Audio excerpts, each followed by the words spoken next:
다윗 왕이 아들의 죽음 소식을 듣습니다.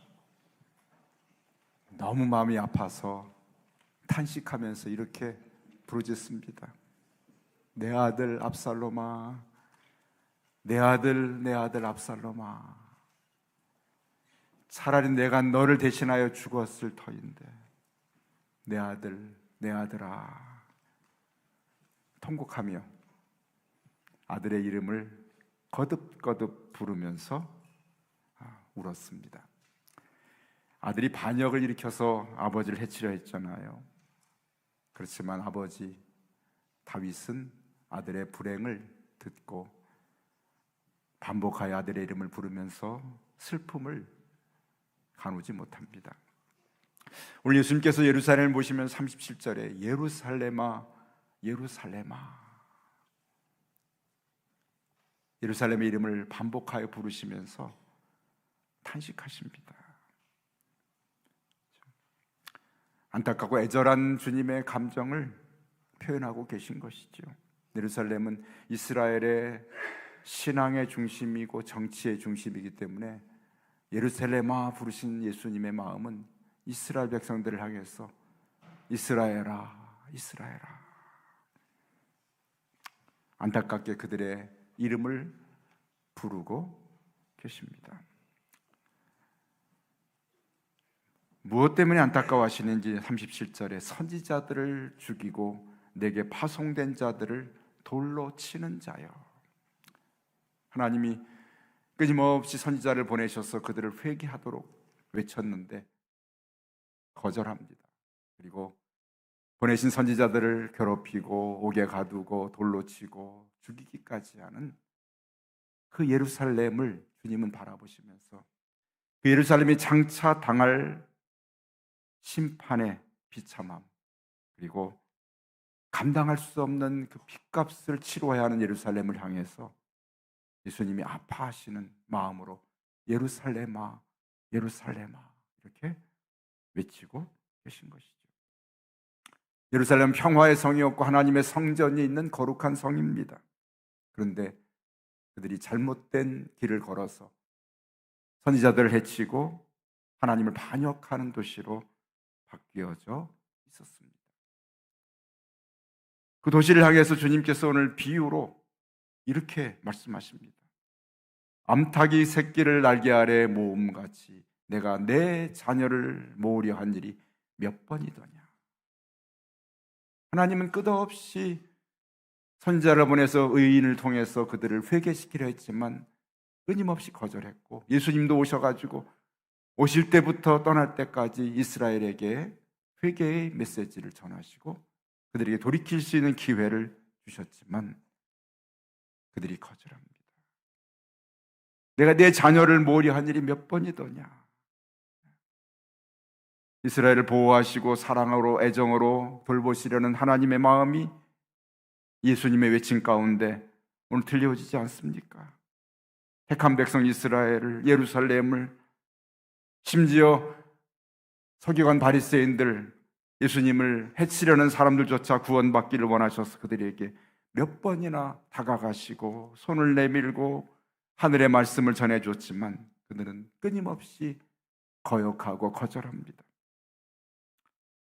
한 번의 전도나 한 번의 기도로 끝난 것이 아니라 끊임없이 기도하셨고 끊임없이 전하셨던 주님, 그러나 그들은 끝까지 주님을 받아들이지 않습니다. 끝없는 주님의 이러한 다가가심이 하나님의 포기하지 않는 사랑을 우리에게 보여주고 끝까지 기다리시는 하나님의 인내하심을 우리가 찾아볼 수 있지요. 그런 하나님의 기다리심과 주님의 그들을 향한 그 사랑의 마음을 비유를 들어서 암탉이 새끼를 날개 아래 모음같이 내가 내 자녀를 모으려 했다고 말합니다. 암탉이 위기를 만났을 때 병아리들을 날개 아래 품는 이야기요. 저는 도시에 자랐기 때문에 잘 모르지만 저 시골에 자라신 분들은 아시는 얘기예요. 병아리들이 삐약삐약 하면은 그저 암탉이 흐뭇하게 지켜보다가 하늘에 솔개나 매가 뜨게 되면 어떻게 돼요? 엄마가 그냥 난리를 칩니다. 꼬꼬꼬꼬. 닭이 보니까 싸나운 짐승이더만요. 우리 옆집에 닭길이잖아요. 바로 옆집에. 여기 닭길인데. 닭이 지네 집에 놀면 되는데 우리 집 와가지고 막 똥을 싸니까, 아니 기르긴 거기서 지르는데 왜 똥은 우리 집에 싸냐고. 그래가지고 제가 그 닭만 보면 이게 쫓습니다. 저리 가 하면요, 마냥 도망갈 줄 알았더니 거기 대장닭 수탉이 그냥 고개를 확 쳐들고 부리를 막 하면 저한테 덤비려고 해요. 보통 얘기가 아니더라고요. 닭이요. 보통이 아니에요. 솔개가 병아리를 잡아먹으려 하니까 이 모성애가 발동해가지고 막 소리를 지르면 병아리들이 엄마 날개 밑으로 다 모여듭니다.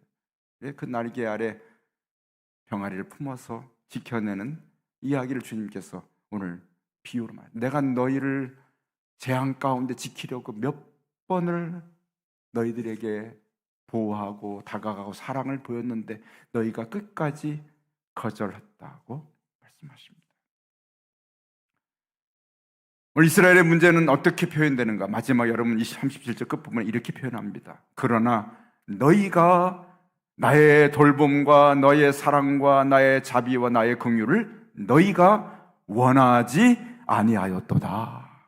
너희가 원치 않는, 하나님이 그렇게 끝없이 사랑하시고 끝없이 돌보시려는 그러한 사랑의 표현과 손길을 내밀었지만 그 예루살렘이, 이스라엘이 원하지 않는 거예요. 거절합니다. 거부합니다. 주님이 너무 안타깝습니다. 여러분, 우리 인생의 문제는 바로 이런 완악함이 있습니다. 자기의 생각과 자신의 어떤 철학과 자신의 삶의 방향을 정하고 그것을 결정하면 하나님께서 무엇을 말씀해도 완악하게 돌같이 쇠같이 마음을 닫아버리고 받아들이지 않습니다. 그들의 죄가 두 가지죠. 하나님이 보내신 선지자들을 거절했고 하나님의 아들 예수 그리스도가 이 땅에 오셔서 하늘의 나라 천국의 이야기를 전했지만 그들이 이것을 받아들이지 않고 예수님을 심지어 해치려고 하는 그런 죄를 범하는데 너희가 원하지 않도다. 너희가 원하지 아니하였다. 우리가 살아가면서 때로 실수로 죄를 범하기도 합니다만 정말 심각한 것은 내가 어떤 뜻을 정해가지고 내 의지를 가지고 하나님을 거부하고 내 인생의 길로 걸어가는 그 죄가 얼마나 무서운 죄인지를 우리는 깨닫게 됩니다. 근데 하나님 앞에서 내 생각과 의지를 버리고 굴복하는 것이 신앙에서 얼마나 중요한지 몰라요. 사람이 가장 두려운 것은 하나님 앞에서 자신을 굴복시키지 않는 것이 가장 두려운 일이죠. 오늘 예루살렘의 그들의 모습이 바로 그러했습니다.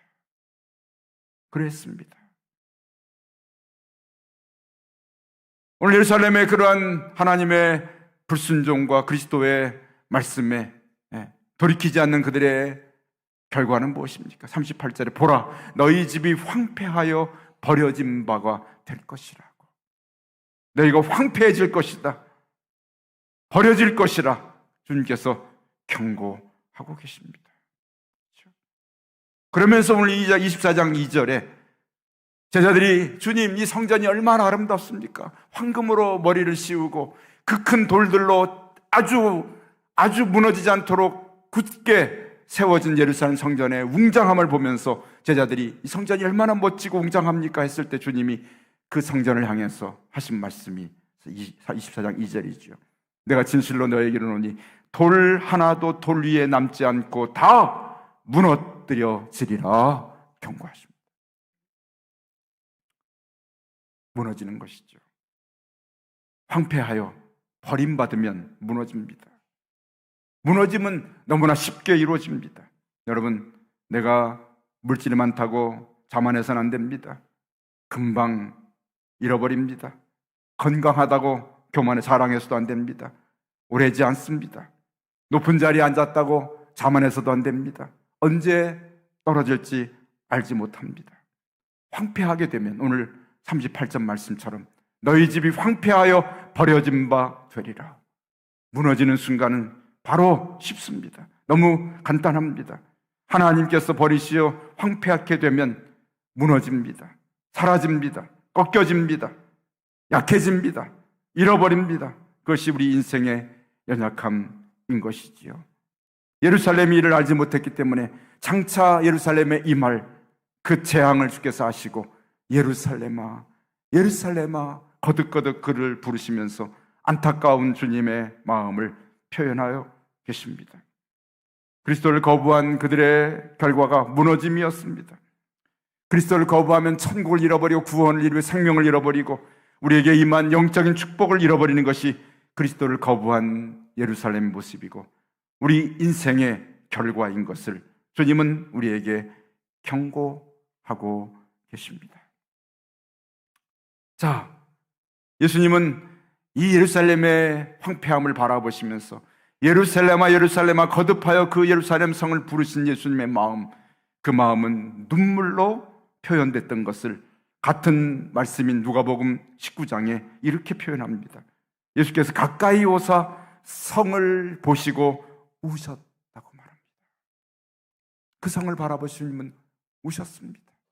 제자들은 그 성의 아름다움과 웅장함에 취하여서 자랑스러워했는데 주님은 그 성을 바라보시면서 눈물을 흘리시고 계십니다. 왜요?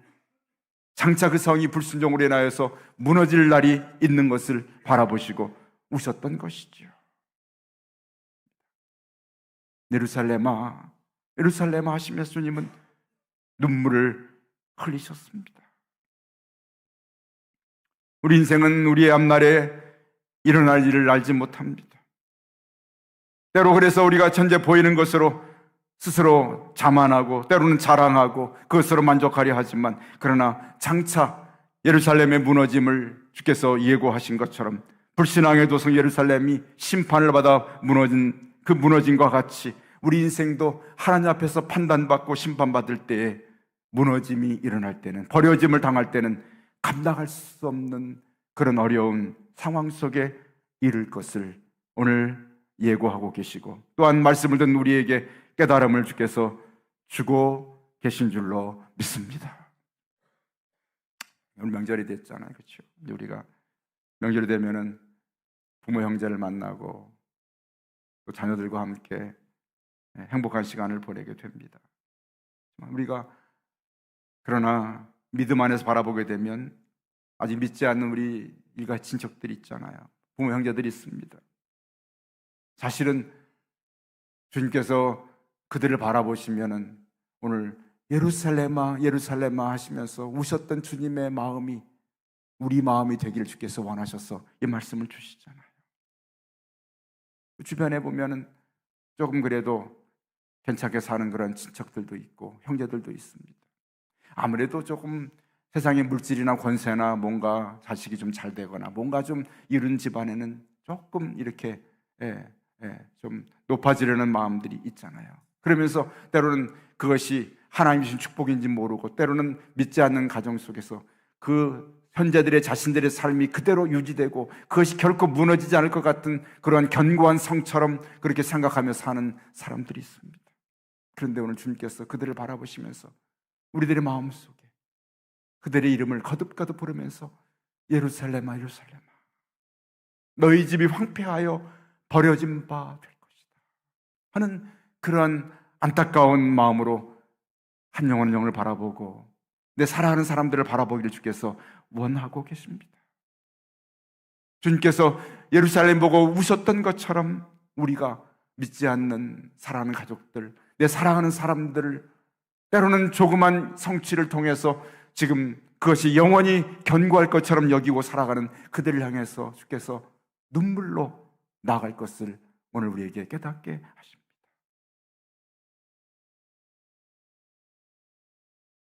특별히 이 나라 민족을 위해서 우리가 예루살렘을 부르며 외쳤던 주님, 그 예루살렘은 바로 이스라엘 나라를 의미하고 그 민족을 의미하지 않습니까?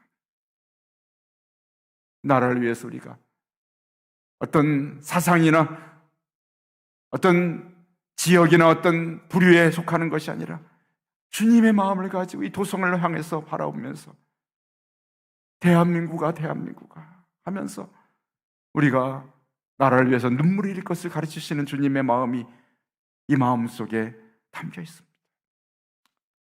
예수님의 눈물은 바로 결코 포기하지 않으셨기 때문에 흘리는 눈물입니다.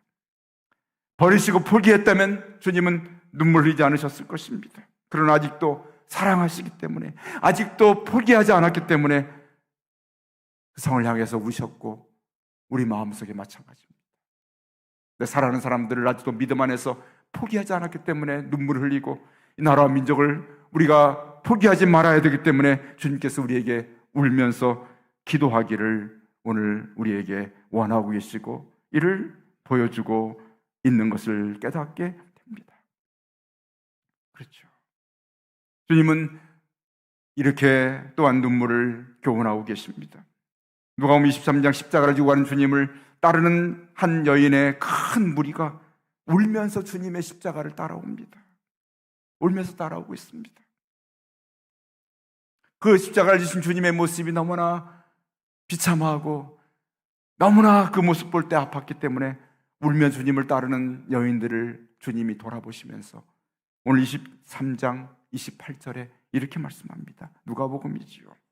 예루살렘의 딸들아, 나를 위하여 울지 말고 너희와 너희 자녀들을 위하여 울라고 말씀하십니다. 나를 위해 울지 말라 말씀하십니다. 나의 비참한 모습, 나의 지금 이처럼 십자가를 지고 하는 나의 고통스러운 모습 때문에 울지 말라. 왜요? 주님이 십자가로 지금 고통 가운데 십자가를 지고 하시는 것은 바로 당신의 사명입니다. 그 주님의 십자가의 길로 인해서 우리가 생명을 얻지 않습니까? 우리 죄사함을 얻지 않습니까? 우리를 살리는 길입니다. 하나님이 맡기신 사명의 일을 주님은 가고 계신 것이지요. 그런데 주님께서는 그들에게 말하기를 나를 위해 울지 말고 너희를 위해서 울라고 말합니다. 그리고 너희 자녀를 위해서 울라고 말씀하십니다. 왜냐하면 그들이 지금 주님을 위해서 울 때에는 자신을 보지 못합니다. 지금 보아야 할 것은 주님의 고통스러운 모습이 아니라 그 주님이 십자가를 져야 될 진정한 이유가 무엇인지를 깨닫고 그것을 바라보는 것이죠. 십자가를 진 주님의 십자가는 무엇 때문입니까? 자신들의 죄 때문인 것입니다. 자신들의 자녀들의 죄 때문인 것이었죠. 그래서 주님께서 말씀하십니다. 나를 위해 울 것이 아니라 너희 자신의 죄 때문에 울라고. 나아가서 너희 자녀의 죄를 위해서 눈물 흘릴 것을 주께서 말씀하시고 계십니다. 그들이 애통하고 슬퍼하는 대상이 잘못된 것을 가르치십니다. 그렇습니다. 여러분, 십자가를 바라보면서 주님이 십자가를 바로 너희 죄로 인하여 지는 것인데 너희 죄로 인하여 너희가 망할까? 그것 때문에 너희가 슬퍼하고 눈물 흘려야 할 것이고 너희 자녀들을 위해서 너희가 애통하며 오늘 눈물 흘릴 것을 말씀하시면서 예루살렘의 딸들아, 나를 위해 울지 말라. 너와 너희의 자녀를 위해서 울라고 그렇게 주께서 말씀하고 계시죠. 그렇습니다. 명절이 다가와서 이제 여러분들이 오늘 예배 드리고 부모형제 친척들을 만나러 이렇게 가시게 되잖아요. 우리가 만날 수 있는 사람이 있다는 게 얼마나 행복한 일인지 알지 못합니다. 우리가 사랑하는 사람들을 만나기 위해서 선물을 준비하잖아요. 그렇죠? 올해는 과일이 비싼 것 같아요. 그렇죠? 과일이 이렇게 왔다 갔다 하는 게 잘 안 보여. 비싼가 봐요. 여러분 선물을 무슨 선물 준비하셨습니까? 사랑하는 사람들 만나서 부모님들이나 또는 형제들이나 자녀들이나 친척들 이렇게 만나면 얼마나 행복합니까? 그럼 만나시면 떡국도 많이 드시고 음식도 많이 잡수고 오세요. 가셔서 그래가지고 키도 좀 커갖고 오시고 이렇게 좀 몸도 튼튼해서 돌아오세요. 주님께서 오늘 우리가 만나는 사랑하는 사람들 위해서 준비할 것을 정말 중요한 선물을 말씀하시는데 너희와 너희 자녀를 위해서 울라고 말씀하십니다. 너희가 만나는 아직 사랑하는 사람들 가운데 아직도 주님을 알지 못하는 영혼들, 그들을 위해서 너희가 눈물로 기도하라고. 그것이 너희가 준비할 가장 중요한 영적인 선물인 것을 주께서 말씀하고 계신데, 여러분 사랑하는 사람들에서 영적인 선물, 눈물과 눈물의 기도를 준비하시기를 주의 이름으로 축복합니다. 아멘. 예루살렘아, 예루살렘아. 날 사랑하는 형제들을 위해서, 자매들을 위해서 그들의 이름을 부르면서 눈물 흘리며 그 영혼의 구원을 위해서, 영혼의 회복을 위하여서, 그들이 버려지고 황폐화될까 봐 이를 두려워하여서 하나님 앞에 기도하는 영적인 준비가 가장 중요한 준비가 되어야 할 것을 깨달아야 할 줄로 믿습니다. 아멘. 그렇다고 가서 형제를 만나자마자 엉엉 울고 막 그러시면 안 돼요. 그럼 웬일이냐, 무슨 큰일 난 줄 알고 뭐 마음으로, 겉으로는 그리스도인의 아름다운 미소를 짓고 사랑으로 또 이렇게 베풀고 나누고. 여러분, 우리 인생에서 참 얼마나 많은 시간들이 남았을까요? 이렇게 만나서 행복을 누리고, 주님이 솔로몬 통해 말씀했잖아요. 너희가 먹고 마시고 일하고 먹고 마시고 그렇게 하는 것이 하나님 주신 복이라고 말씀하세요. 복을 누리는 것이라고. 그렇죠? 얼마나 그런 복을 누릴 수 있는 시간들이 남아있을까요?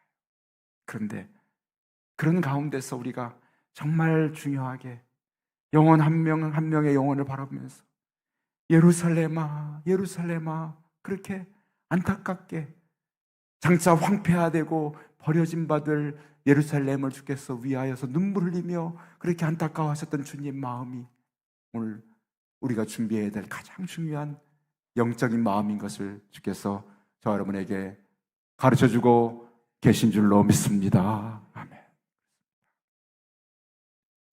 고난 때문에 우는 것이 아닙니다. 내 삶의 어려움 때문에 우는 것이 아닙니다. 죄의 저주로 인하여서 그 죄의 저주를 품고 주님 어찌할까 하면서 한 영혼을 품고 눈물로 기도하고 애통함으로 주 앞에 나아가서 하나님 아버지, 저주를 생명으로 바꿔주옵소서. 죄악의 징계와 심판을 하나님 아버지 구원의 생명으로 변화시켜 주옵소서. 주께서 흘리신 눈물이 우리를 변화시켰고 우리를 구원하시지 않았습니까? 예루살렘아, 예루살렘아, 예루살렘의 딸들아, 주께서 말씀하시면서 너희와 너희 자신을 위하여, 너희 자녀들을 위하여 울라고. 한 어머니가 남편과 일찍이 사별하고 한 아들을 길렀는데 철부지 아들 하나를 끌어안고 열심히 살려고 노력했습니다. 그런데 아이는 안타깝게도 자라면서 어렸을 때는 동네 가게의 물건을 손을 대기 시작하더니 점점 커가면서 범위를 넓혀가 마침내 전국의 조직의 이론이 돼서 전국을 누비는 그런 범죄자가 됩니다. 어머니는 결코 아이를 포기하지 않습니다. 자신의 분신 같은, 어쩌면 생명 같은 아들 아닙니까? 그렇죠. 아이가 사고를 칠 때마다 경찰서를 찾아가서 불려가서 사고를 수습하고 아이를 계속해서 돌보는 일이 일상이었어요. 아이가 소년원에 들어갔을 때 충격받은 어머니는 모든 걸 정리하고 아들 곁에 방을 얻어놓고 이사를 가서 아들을 돌봅니다. 우리처럼 지금처럼 추운 겨울날 몹시도 추웠던 그날에 어머니가 가장 먼저 가서 아들을 면회하려고 면회를 신청한 아들을 만납니다. 얘야, 오늘 날씨가 많이 춥더라. 혹시 감기는 안 걸렸니? 하는 그 어머니의 목소리는 이미 감기로, 그렇게 완전히 감기로 이렇게 걸려있는 쩔은 어머니의 목소리였습니다. 기침하며 감기로 고생한 얼굴이 너무나 눈에 선한 어머니가 아들을 향해서 감기는 걸리지 않았냐 걱정하시면서 그 눈에 눈물방울이 맺힌 것을 그날 그 아들이 어머니의 눈을 보게 됩니다. 당신은 자신을 돌보려고 늙어버리고 초라해진 그 안쓰러운 어머니의 모습이 그날 눈에 들어오게, 그 어머니의 눈물이 그날 아들의 모습 눈에 들어오게 되죠. 아들이 그날 철장 안에서 어머니를 바라보고 통곡을 합니다. 그리고 그날 이후로 그 어머니의 눈물로 인하여서 아들이 마음이 변하시기 시작됩니다. 조금씩 어둠의 생활을 청산하고, 그리고 삶의 우여곡절을 다 겪은 후에 어머니 곁으로 돌아와 어머니를 돌보는 삶의 새 출발을 기약하고 시작하게 됩니다.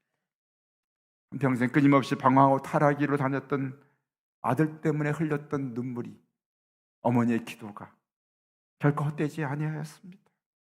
그리고 마침내 아들을 바꿔놓고 아들의 생명을 구원하고 삶을 변화시키는 그런 열매로 마침내 돌아오게 되죠. 오늘 심판을 향해 달려가는 예루살렘을 바라보신 예수님 마음이 이 어머니의 마음과 다르지 않았을 것입니다. 심판 앞에서도 그들은 마음을 바꾸지 않지 않습니까? 뭐라고요? 그들이 원하는 대로, 원하지 않는 하나님의 사랑의 손길을 내밀고 하나님의 구원의 손길을 내어 밀었지만 너희가 원하지 아니하였다. 자기의 고집대로 자기 생각대로 달려가는 예루살렘을 향해 주님이 예루살렘아 예루살렘아 부르시면서 눈물 흘리신 주님의 마음이 오늘 우리 귀에 들려지고 우리에게 전해지기를, 나를 위해 울지 말고 너와 너의 자녀를 위해서 울라고 하신 주님의 마음이 우리에게 전해지고 있습니다. 여러분, 우리가 또 좋은 시간들, 함께 만나서 행복한 시간들 보냅니다. 아직도 우리 주님의 오늘 이 마음이 우리 안에 필요한 사람들이 우리 곁에 있지 않습니까? 우리가 만나는 사랑하는 사람들, 그들을 향해서 여러분 예루살렘아 예루살렘아 두 번 거듭거듭 부르시면서 그들을 안타깝게 오늘도 구원을 위하여 눈물 흘리신 주님의 눈물이 오늘 고향을 향해 또는 부모 사랑하는 형제 자매 곁으로 떠나가는 성도들의 마음속에 담겨있는 눈물의 기도가 풍성하게 담겨있기를 주의 이름으로 축원합니다. 그들의 이름 부르면서 주님 어찌하겠습니까? 그들의 영혼을 구원하셔야죠. 여러분, 언제 무너질지 몰라요. 그 웅장하고 견고했던 성이 무너졌지 않습니까? 주님 외에, 예수 그리스도를 믿고 구원받는 일 외에 우리 인생이 어떻게 언젠가는 무너지게 될 텐데 그 무너짐 앞에 어찌하겠습니까? 그 무너짐을 우리는 알고 있기 때문에 하나님, 그 성이 무너지기 전에, 그 인생이 망가지고 무너지기 전에, 심판은 내 고통 앞에 서기 전에 주님 예루살렘아 예루살렘아 외쳤던 주님의 마음으로 눈물로 살아가는 영혼들을 위해서 기도하는 마음의 준비가 오늘 이 주일에 우리들의 마음에 영적인 준비가 되게 하여 주옵소서. 오늘도 사랑하는 고향 땅을, 부모 형제 곁을 떠나가는 믿는 우리들의 마음속에 주님의 눈물이 담겨있고 주님의 부르신 안타까운 그 음성이 우리들의 부름이 되어서 눈물의 열매, 그리고 우리의 기도의 열매가 사랑하는 사람들의 구원의 열매로 맺혀지는 복된 발걸음이 되시기를 주의 이름으로 간절히 축원합니다. 아멘.